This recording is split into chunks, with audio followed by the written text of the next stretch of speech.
ازيكم يا حبايبي، عاملين ايه؟ يا رب تكونوا بخير ان شاء الله. النهارده عندي مناسبة حلوة، وهي مناسبة عيد ميلاد ابني مصطفى. هيتم ان شاء الله 13 سنة. ربنا يخليهولي يا رب ويجعله ذرية صالحة ليه.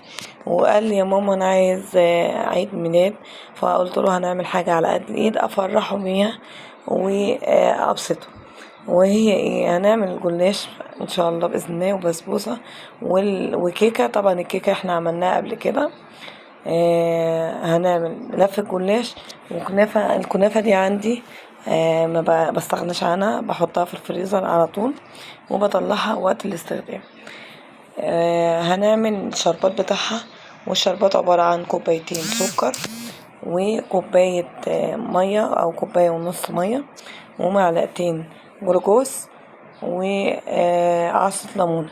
هنحط الحاجات دي كلها على النار، نقلب تقليبة واحدة ونسيبها، ما نقعدش نقلب كتير عشان ما يسكرش الشربات بتاعها.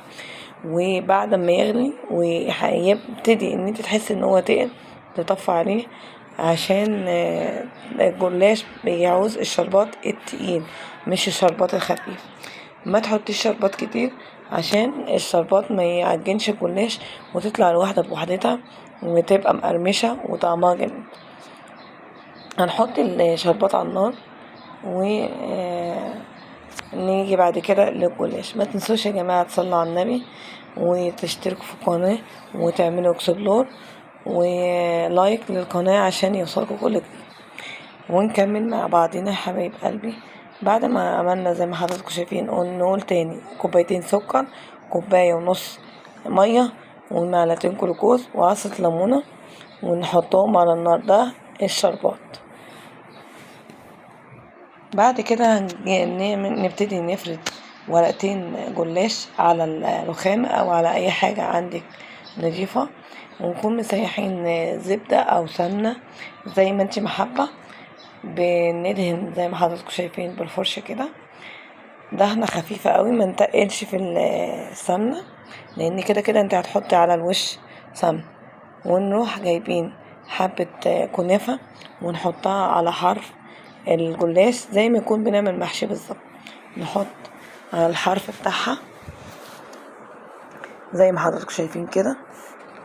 ما نكترش في الكنافة عشان تطلع الجلاشة طعمها جميل وشكلها حلو مش تخين.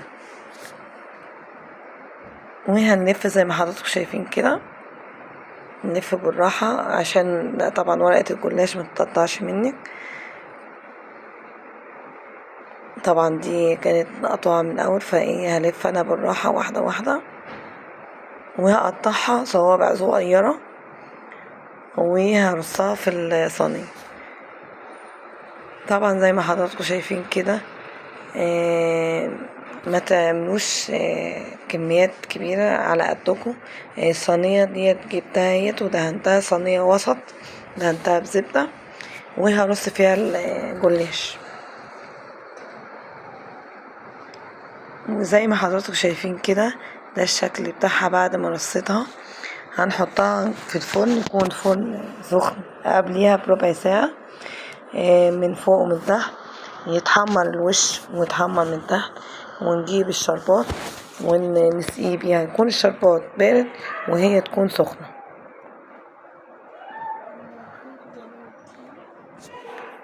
زي ما حضراتكم شايفين كده، بعد ما طلعتها طبعا شكلها مغري وشكلها جميل. بنحط لها الشربات ما نسقيهاش جامد قوي عشان ما تعجنش وتطلع الصباع بصباعها. ما تنسوش يا جماعه تصلوا على النبي في الكومنت او يعني وانتوا بتتفرجوا عشان ربنا يكرمنا باذن الله. نيجي للبسبوسه. البسبوسه مقدارها ايه؟ كيلو الا ربع بسبوسه، كوبايه الا ربع لبن، كوبايه الا ربع سمنه، كوبايه زبادي، كيس فانيليا، معلقتين جلوكوز، وهنزوقها من فوق بستان. زي ما حضراتكم شايفين، انا بحب البسبوسه اللي دي بتاعها يكون من عند العطار. بتجيبي كل ربع بسبوسه زي ما حضراتكم شايفين، او دي البسبوسه او السمونيلا، ماشي. وتجيبي الكوبايه الا ربع لبن، وكوبايه الا ربع سمنه، ومعلقتين جلوكوز، وكوباية زبادي والفانيليا. هنحط السوائل كلها مع بعضها في حلة على النار، نفكك بس الجلوكوز. ونسيت اقول لكم معلش، في نص كوباية سكر. كل مع بعضه هنحطه زي ما حضراتكم في الاول كده، هنقلبها وندفيها حاجة بسيطة على النار. لازم يا حبايب قلبي تعملوا كده.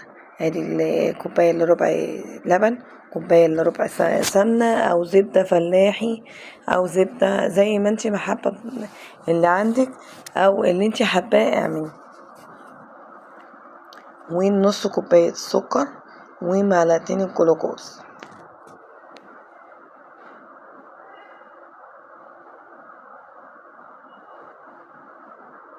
طبعا حطيت الحاجات على النار تتدفى والجلوكوز عمل فك ماشي.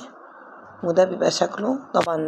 ما تستغربوش، السمنة اساسا بلدي فمديانا اللون ده.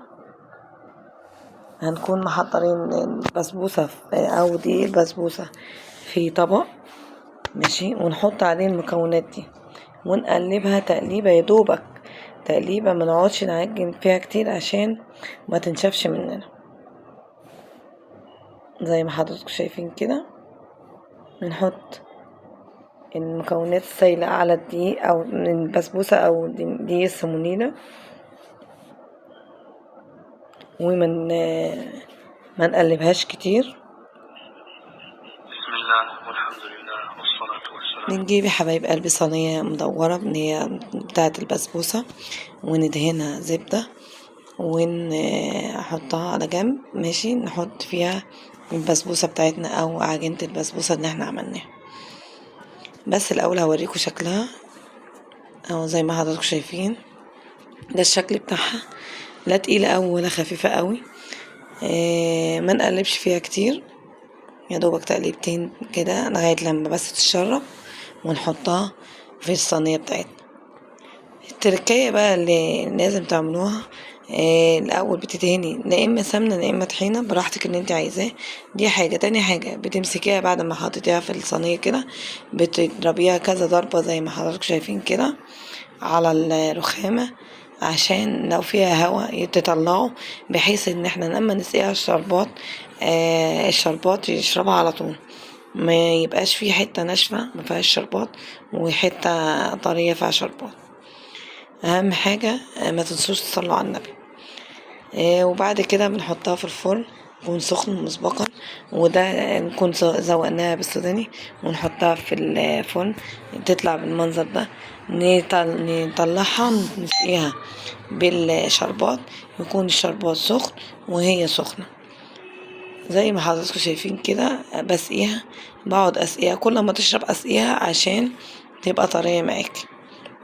طيب عايزاها طرية اكتر من كده ومرملة، بعد ما تسقيها تروحي حطاها في الفرن تاني اللي هو سخن، بحيث ان هي تبقى طرية معاكي وتبقى مرملة. يا رب اكون ضيفة خفيفة عليكم واكون عند حسن ظنكم. وان شاء الله باذن الله ما تنسوش تعملوا لايك واشتراك للقناة عشان يوصلكم كل جديد. عملت معاكم البسبوسة وعملت معاكم الجلاش الاتنين، واحب اقول لابني حبيبي كل سنة وهو طيب، ويا رب ان شاء الله السنة دي يجعلها سنة سعيدة عليك وتحقق كل اللي تتمناه، ويوفقك يا حبيب قلبي في دراستك انت واخواتك، ويبارك لكم يا رب، يجعلكم ذرية صالحة ليا. دي شكل الكيكة بعد ما عملناها. كنا عاملينها قبل كده، وهتخشوا على القناة بتاعتي تشوفوا مقاديرها وتشوفوني انا عملتها ازاي. ما تنسوش يا حبايب قلبي تعملوا لايك واشتراك للقناة عشان يوصلكوا كل جديد.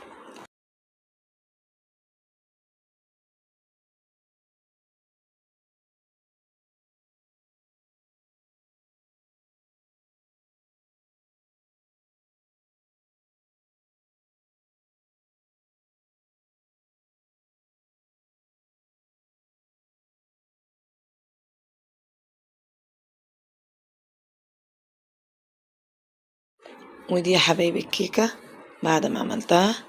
هي والبسبوسة والكنافة أو كلاش بالكنافة. عملت صينيتين كيكة، واحدة عادية وواحدة بالشوكولاتة. وطبعا هتخشوا على القناة تعرفوا انا عملتها ازاي. انا هنا بوريكم بالخلة او باي حاجة، بسكينة بشوكة باي حاجة بتحطيها عشان تعرفي ان هي استوت. يا رب يا رب اكون ضيفة خفيفة عليكم وما كنتش تقلت عليكم، واكون